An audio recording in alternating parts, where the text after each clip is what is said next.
अशहदु अन्ना Muhammadan अब्दुहु व रसूलुहु। दोस्तों, नौजवान साथियों, पर्दा नशीन माँ और बहनों, प्यारे बच्चों, सबसे पहले आप सबसे माजरत चाहता हूँ। बहुत ताख़ीर के साथ आपके दरमियान आने का मौका मिला।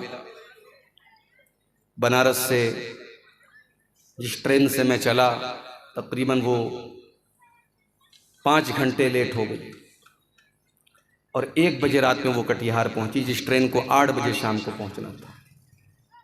अब जाहिर है ट्रेनें हमारे हाथ में नहीं होती, और आप ये भी जानते हैं कि मैं एक टीचर भी हूँ, ड्यूटी का मसला मेरे साथ रहता है। मौलाना मुबारक साहब आलियावी ने बहुत इसरार करके आज का प्रोग्राम लिया था, लेकिन शेरशाबादी कौम के अंदर ये बात भी है कि जब ये किसी से मोहब्बत करते हैं तो उतनी ही मोहब्बत करते हैं, किसी से नाराज़ होते हैं तो उतने ही नाराज़ भी हो जाते हैं। मेरे आने में देर क्या हुई, सुना कि पब्लिक में ये शोर भी उठा के लोगों ने ऐसे ही नाम दे दिया है, बात नहीं हुई, मौलाना को बुलाया नहीं है, बस ऐसे ही नाम दे दिया, और जलसे वालों को लोग कोसना शुरू कर दिए, बुरा भला कहना शुरू कर दिए।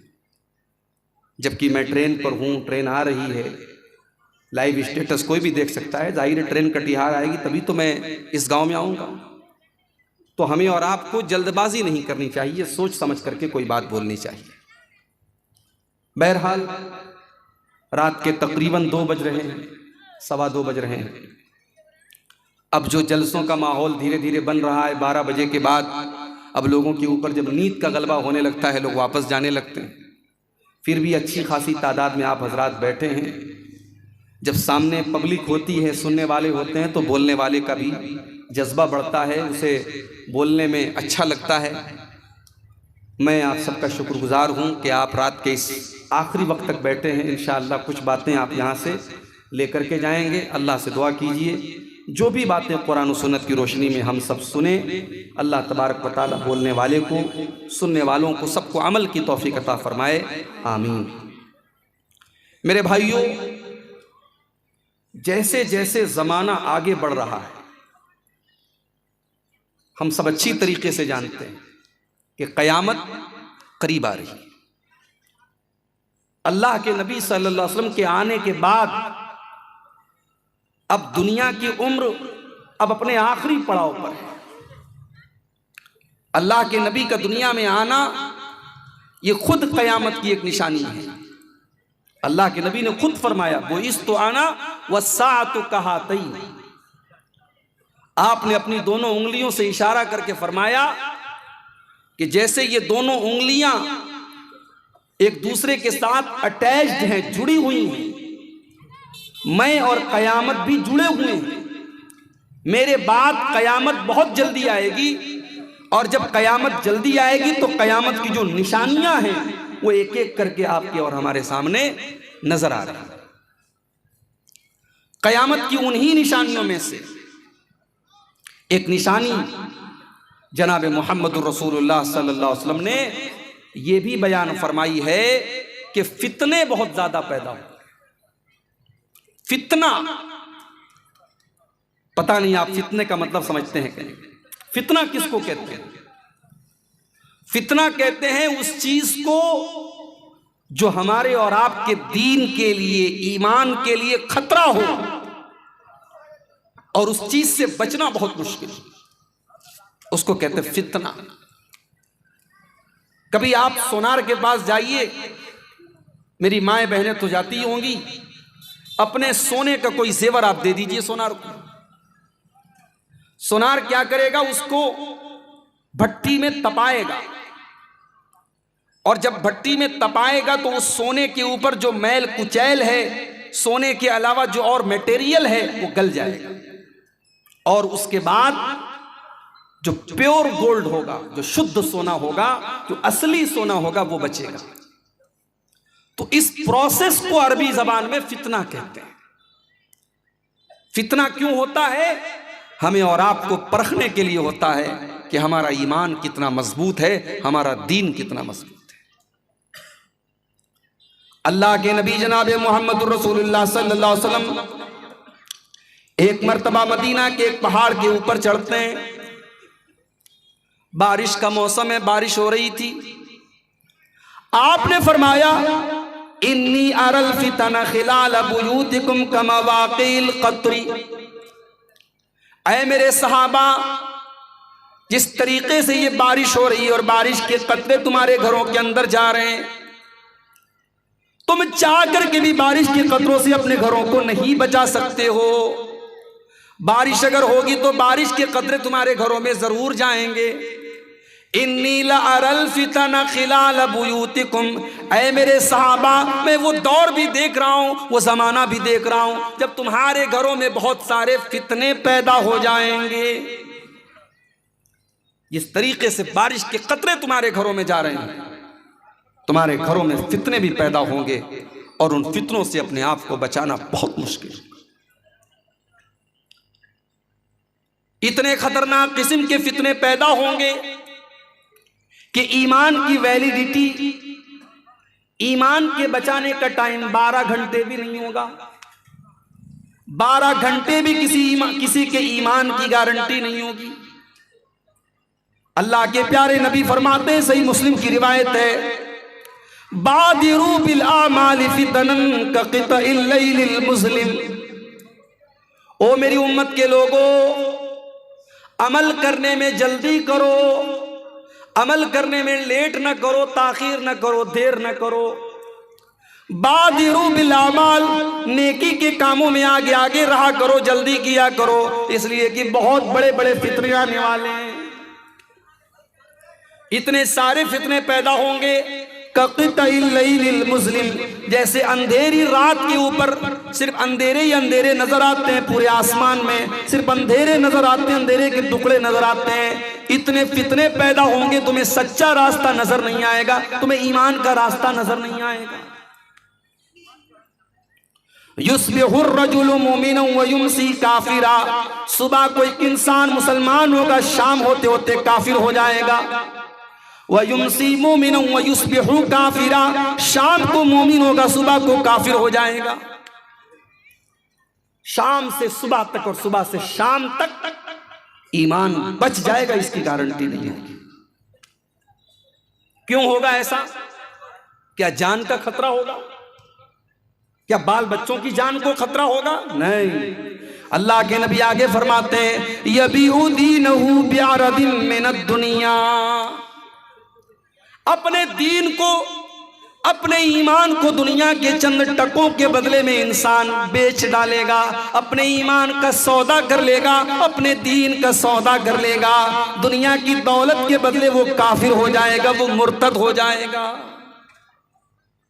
ये है कयामत के पहले का दौर, फितनों का दौर, जिस दौर में मुसलमान के ईमान की वैलिडिटी 12 घंटे भी नहीं बचेगी। आज पूरे हिंदुस्तान से हम सुन रहे हैं, जगह जगह पर वाकयात पेश आ रहे हैं। मुसलमान लड़की गैर मुस्लिम के साथ मोहब्बत करती है, उसके साथ चक्कर चलाती है, फिर उसके साथ घर से भाग जाती है, उसके मजहब में दाखिल हो जाती है, मुर्तद हो जाती है, इस्लाम को छोड़ करके उसके मजहब में दाखिल भी हो जाती है, उसके मजहब के मुताबिक जाकर के उससे शादी भी कर लेती है।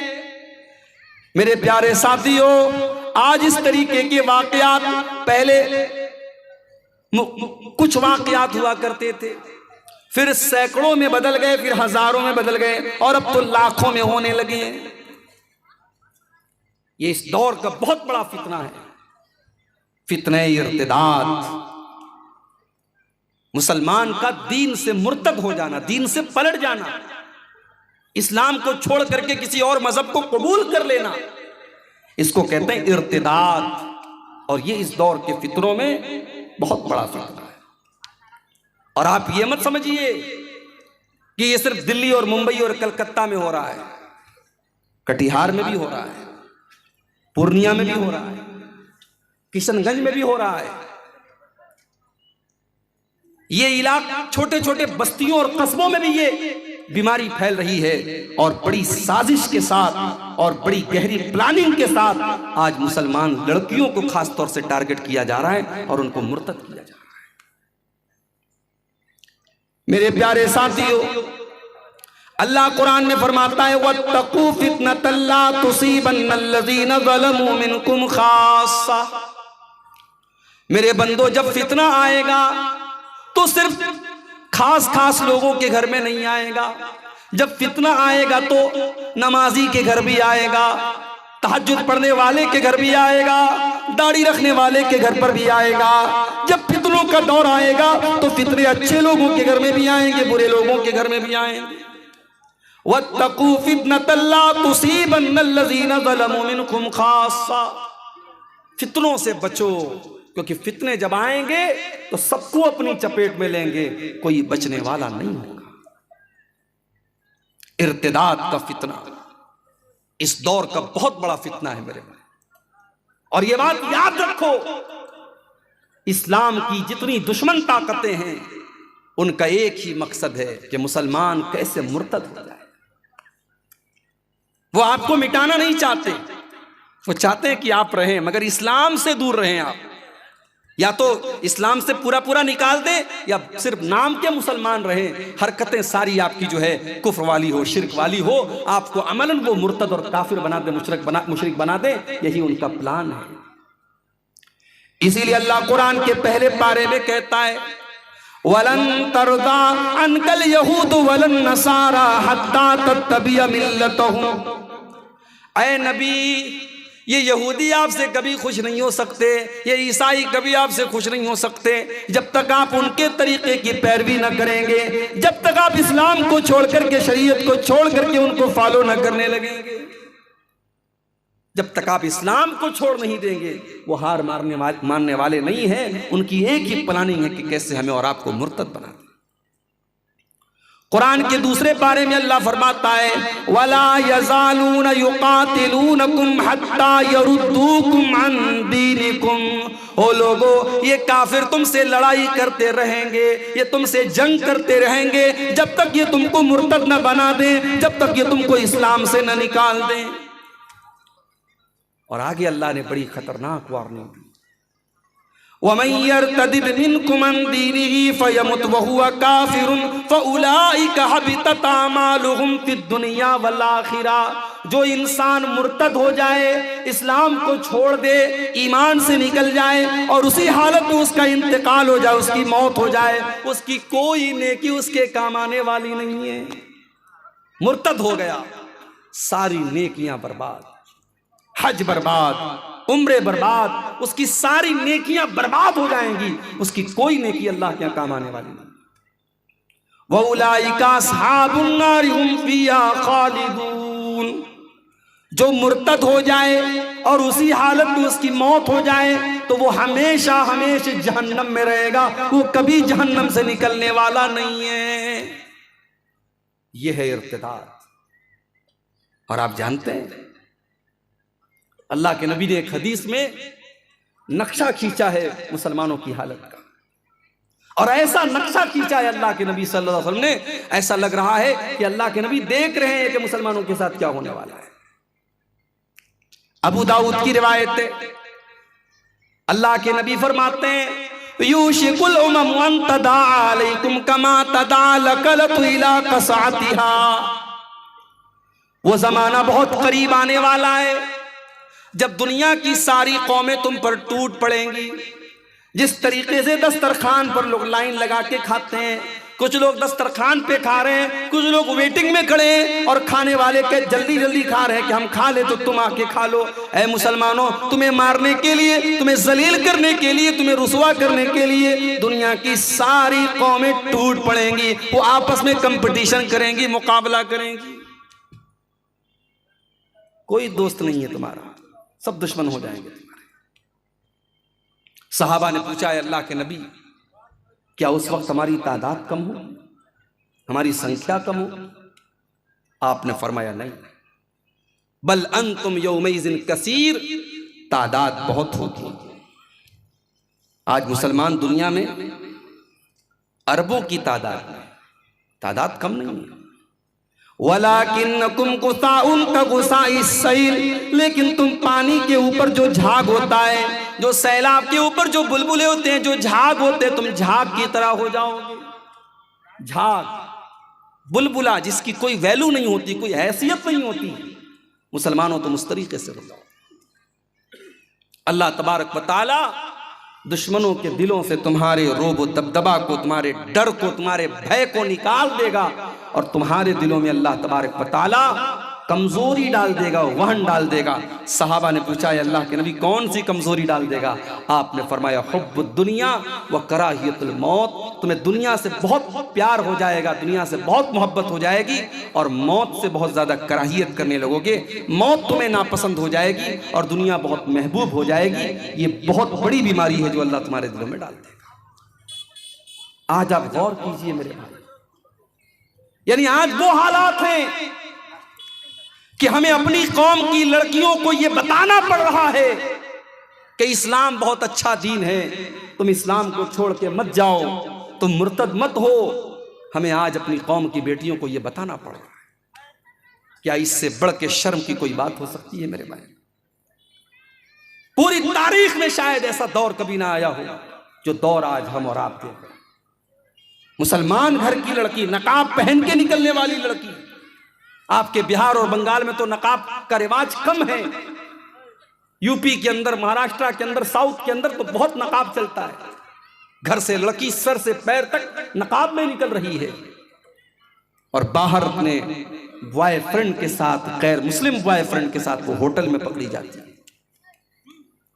ये हालात हैं आज हमारी कौम के। लेकिन एक बात याद रखिए मेरे भाई, अगर हम मुर्तद हो जाए, क्या इससे अल्लाह के दीन की हैसियत पर कोई फर्क पड़ जाएगा?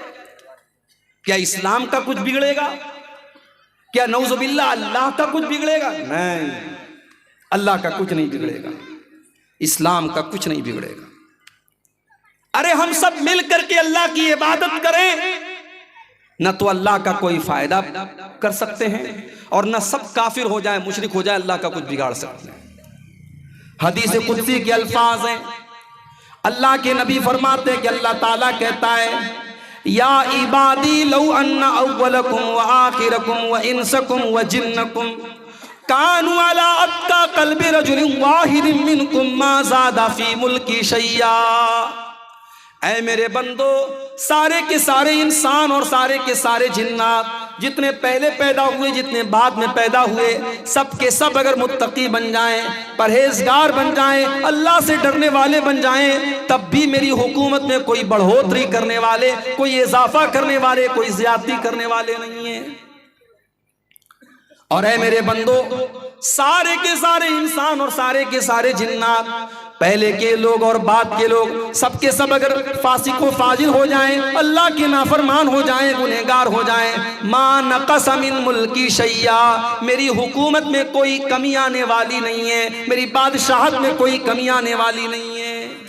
अल्लाह की सल्तनत में कोई कमी नहीं आएगी, अल्लाह को कोई फर्क भी नहीं पड़ेगा। अगर हम मुर्तद हो गए ना, अल्लाह दूसरी कौम को पैदा कर देगा।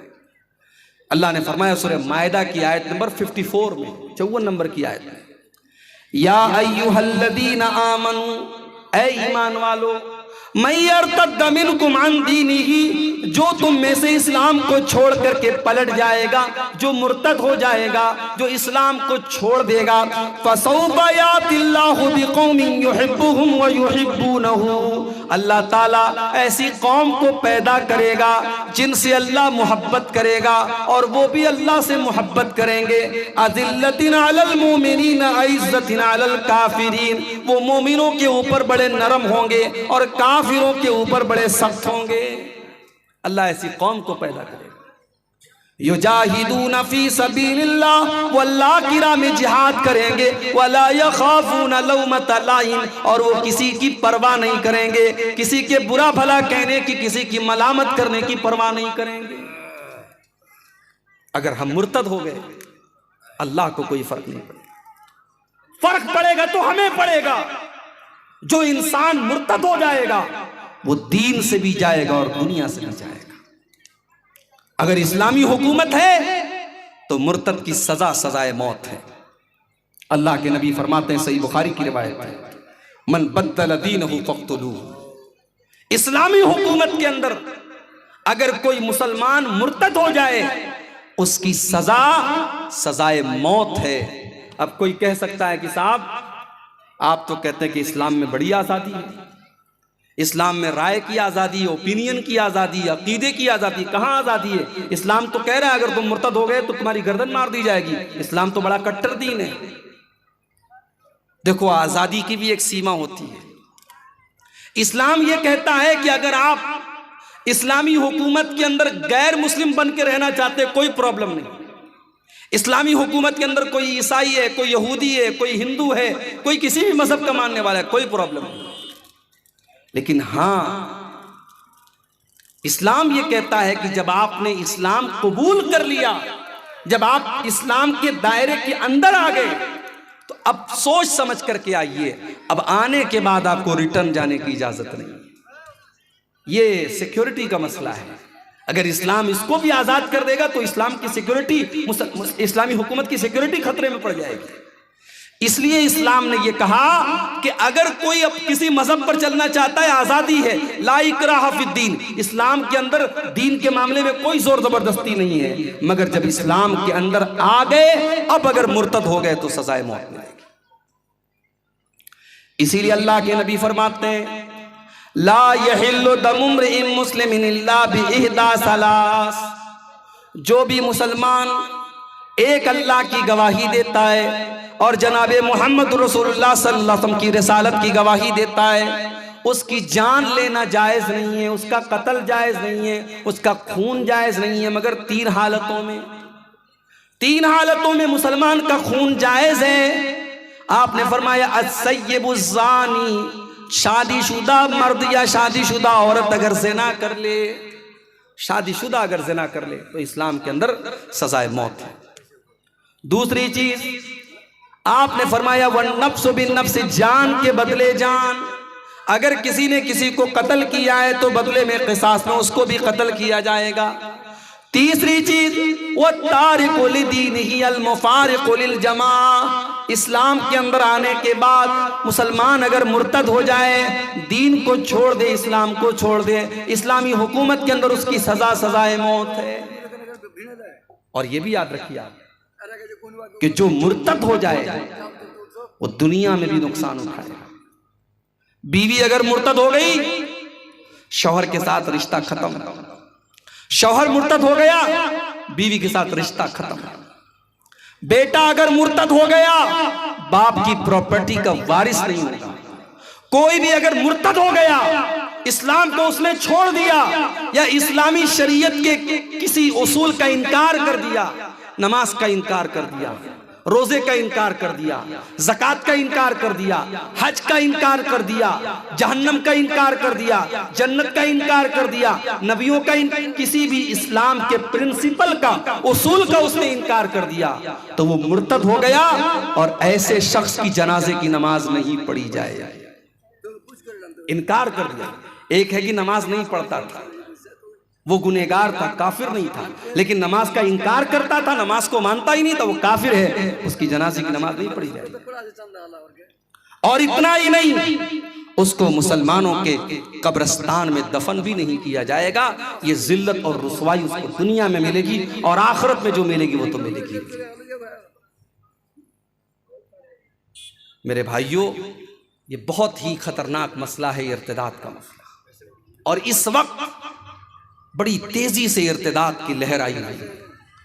हमारे वो बच्चे और बच्चियां जो कॉलेजों में पढ़ते हैं, जो यूनिवर्सिटीज में पढ़ते हैं, जहां इस्लाम की उनको कोई शिक्षा नहीं दी जाती, दीन के नाम पर उन्हें कुछ नहीं सिखाया जाता, वहां वो पढ़ने लिखने के बाद उनका माइंड डाइवर्ट होने लगता है, उनका दिमाग घूमने लगता है, और एक बड़ी संख्या में नौजवान लड़के और लड़कियां दीन से बेजार हो चुके हैं, दीन से दूर हो चुके हैं और इस्लाम से नफरत करने लगे हैं और इस्लाम के बारे में उल्टी सीधी बातें करते हैं। याद रखो मेरे भाई, अगर आपने इस्लाम के बारे में कोई अपशब्द बोला, नबी के बारे में आपने कोई गलत बात बोली, तो दुनिया में उसका अंजाम भुगतने के लिए तैयार रहिएगा। अल्लाह के नबी के पास एक ईसाई आया, उसने कहा मैं मुसलमान होना चाहता हूं। कलमा पढ़ लिया उसने, पढ़ा लिखा था। अल्लाह के नबी ने कहा तुम पढ़े लिखे हो, चलो तुमको एक काम दे देता हूं, मेरे ऊपर जब कुरान की आयतें नाजिल होंगी तो तुम उनको लिखने का काम करना। बुखारी के अल्फाज है, वो अल्लाह के नबी के ऊपर नाजिल होने वाली आयतों को लिखने लगा। कुछ दिन तक उसने कुरान को लिखा, उसके बाद वो मुर्तद हो गया, दोबारा ईसाई बन गया, दोबारा क्रिश्चियन बन गया। जब वो ईसाई बन गया, उसने अपनी कौम के लोगों से कहना शुरू कर दिया, मा यदरी मुहम्मदुन इल्ला मा कतबतु लहू। अरे मोहम्मद को तो कुछ नहीं आता, मोहम्मद को तो उतना ही आता जितना मैंने लिख के दिया है।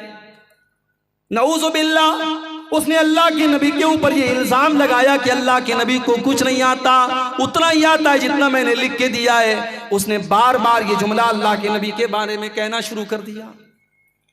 बुखारी के अल्फाज हैं, कुछ दिनों के बाद उस इंसान का इंतकाल हो जाता है, मौत हो जाती है। उसके मरने के बाद उसकी कौम के लोग जब उसको अपने कब्रिस्तान में ले जा करके दफन करते हैं, रात को दफन करते हैं, सुबह जब वहां से गुजरते तो क्या देखते हैं, लफज़तहुल अर्ज़ु, जमीन ने उसकी बॉडी को बाहर निकाल दिया है, उसकी लाश कब्र के बाहर पड़ी हुई। कौम के लोगों ने कहा जरूर ये मोहम्मद और उनके साथियों का काम है, ये मोहम्मद सल्लल्लाहु अलैहि वसल्लम को और उनके साथियों को बुरा भला कहता था, उन लोगों ने इंतकाम लिया है, बदला लिया है, ये उन्हीं का काम है। उन्होंने और गहरी कब्र खोदी और दोबारा फिर उसको कब्र के अंदर दफन किया और कब्र को बराबर किया। अगली सुबह क्या देखते हैं, फिर से लाश बाहर पड़ी हुई है। फिर यही बात कहते हैं कि लग रहा है ये मोहम्मद और उनके साथियों का काम है, वो दुश्मनी निभा रहे और गहरी कब्र खोदते, जितनी गहरी खोद सकते थे, और फिर उसको जमीन के अंदर डाल देते हैं। लेकिन मेरे भाइयों, तीसरे दिन फिर उसकी लाश कब्र के बाहर पड़ी रहती है। वो समझ जाते हैं ये इंसान का काम नहीं है, ये अल्लाह का काम है, ये उस रब का काम है जिस रब के नबी को इसने गालियां दी थी और जिस रब की शरीयत से इसने बगावत की थी। उसकी कौम के लोग फिर उसको जमीन में दफनाते नहीं हैं और उसको वैसे ही फेंक के चले आते हैं। मेरे प्यारे साथियों, नबी का गुस्ताख, इस्लाम का गुस्ताख, कुरान का गुस्ताख जो आज गालियां दे रहे हैं कुरान को और नबी को, आप यकीन रखिए अल्लाह का वादा है, इन्ना कफैना कल मुस्तहज़ीन। ऐ नबी, आपका मजाक उड़ाने वालों के लिए हम काफी हैं। जो लोग आज इस्लाम का और नबी का मजाक उड़ाते हैं वो एक न एक दिन या तो हिदायत पाएंगे या अपने अंजाम तक पहुंचेंगे। तो ये बहुत बड़ा मसला है आज हमारी कौम की लड़कियों का। सबसे पहली बात तो आप यही याद रखिए